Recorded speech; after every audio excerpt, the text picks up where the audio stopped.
Hi everyone, Ate Myra here, and for today's video, how to change your mobile number na nakaregister sa inyong Paymaya account. Ito ay updated video na guys kasi 2 months ago, meron akong nagawang video. Alright, kung hindi nyo pa ito napapanood, ililink ko na lang po sa baba yung video na ito.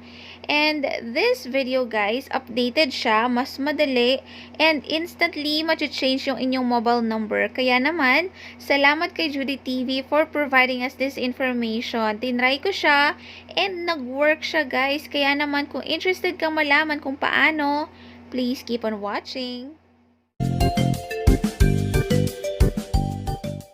How to change phone number na nakaregister sa ating Paymaya account. Very simple lang talaga.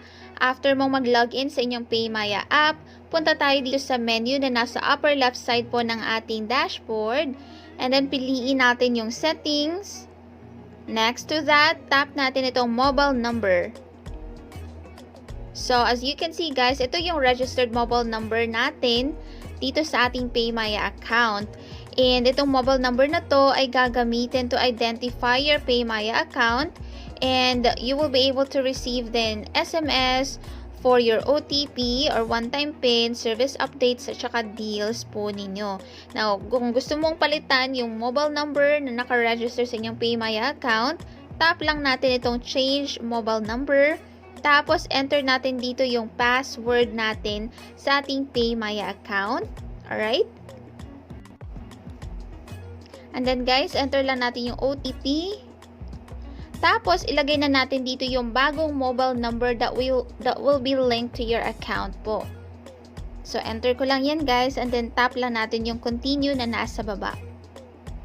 Please make sure lang that this is the new mobile number and it can receive SMS. Your new mobile number will be your new Paymaya account number kapag na-verify na po. So, enter ko lang dito guys.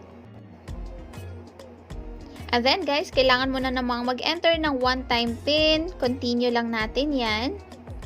And your new Paymaya account number has been updated to, yun na, updated na po guys, bago na po yung mobile number ng ating Paymaya account.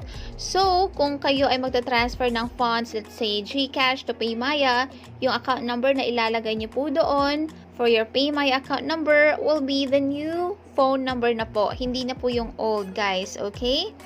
We will now redirect you to login screen. You may use this number to log into your Paymaya account. So, check lang natin yan. Ayun. So, ayun na. Nandito na tayo sa login page. Login lang ako guys ha. Do you want to use your screen lock to login? Yes. And then one-time PIN na naman. Okay. Data privacy policy and terms of service update version. Yan. And then, I agree lang tayo. And here you go guys. Naka-login na tayo sa ating Paymaya account gamit yung bagong mobile number. So, ibig sabihin yan guys, changed na po yung ating mobile number na naka-register sa ating Paymaya account. Alright? Very successful. Let me check. Ayun, bago na nga talaga. So, ayun lang. Guys, I hope nakatulong ang video na ito sa inyo. Thank you so much for watching. If you have any questions, feel free to comment down below. At kung hindi ka pa nakapag-subscribe, please subscribe now. Thank you so much guys. See ya around. Bye!